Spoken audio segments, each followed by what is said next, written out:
Well, I think I finally figured this out. Delighted to join all of you today for this Christian Life Commission Advocacy Day, and very grateful to Brother Michael and Dr. Reyes for the invitation to share with you for a few minutes about uh, pastoral advocacy and policy advocacy and what that means, what it means to be a Christian advocate for God's common good. Pastors for Texas Children mobilizes the faith community for public education, support, and advocacy. And I'd like to share with you what that means. It means going and giving a cup of cold water in the name of Christ to your local community and neighborhood public school. Pastor, go form a relationship with the principal of the public school nearest you. That's the best advocacy you can ever do. And ask that most compassionate, most Christ-like question, how can I help you? And what that principal is going to tell you is, well, Pastor, we need help. A lot of our children are poor. In fact, over half of our children are on free and reduced lunch in this school. Pastor, many of those children will be from backgrounds that are very impoverished. They will be unstable family backgrounds. Their parents will be holding down multiple low paying jobs, and they need the help and solidarity of the church in order for them to grow up into the fullness of God's will for them. Who better than the local congregation to be a resource center for that school? That principal is going to say, we need school supplies, we need teacher appreciation events, we need prayer support, because more than likely that principal is going to be a person of strong faith also. We need one-on-one reading mentors and tutors. We need a nutritional program to send those children home with backpacks full of easy to prepare nutritional food on weekends when they're not getting the free and reduced lunch and breakfast at the school.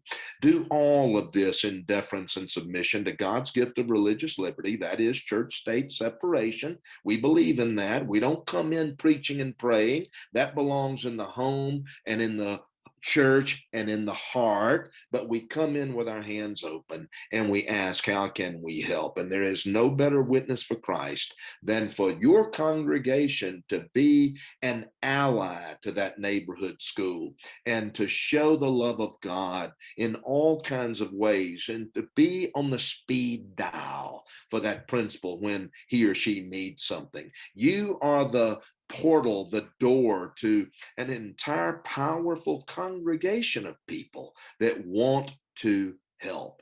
Go do that, and that'll be the best advocacy in the name of Christ. You will be an advocate, a helper. You will be a partner, koinonia, partnership, fellowship. You will be in connection with that educator in delivering God's common good through the public school. And then secondly, form a relationship with your state representative and your state senator. Do that, let them know who you are, and give them, in a very positive, prayerful way, the assurance that you are going to hold them accountable to do their constitutional covenant before God.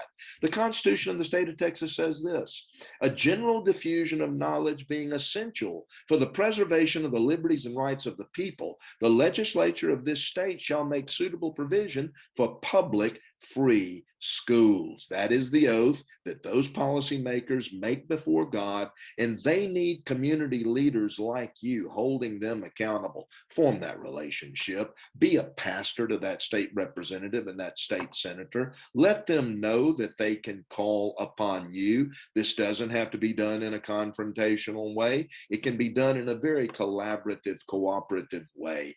Build that relationship over time and let them know that you represent an entire neighborhood, not just a congregation, but an entire community of people that are expecting them not to follow narrow interests out of state, not to follow rich interests that want to make money out of our public school system, but to answer to the community that they serve. And you will do a very, very good thing.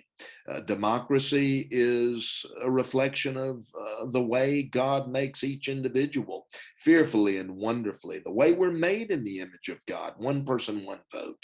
And community members and citizens elect our officials in order to do the constitutional duty to preserve these institutions that are delivering services that enable children to be fruitful, multiply, replenish the earth, and subdue it. We believe this is a scriptural supposition, y'all.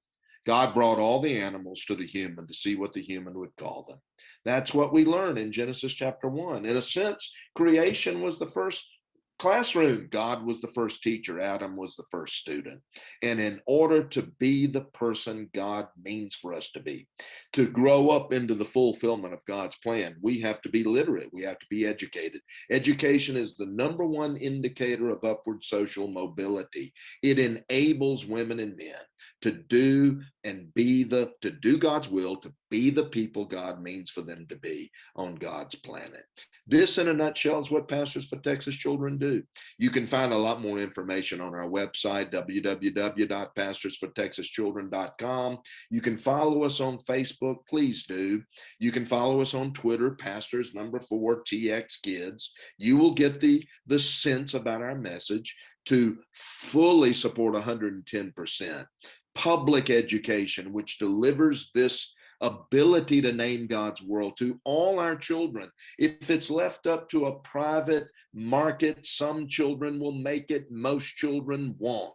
As faith leaders, as emissaries of Christ, let's stand up on behalf of all children and do God's justice in delivering quality public schools to all children. God bless you. We're praying for you. We covet your prayers too. God's peace.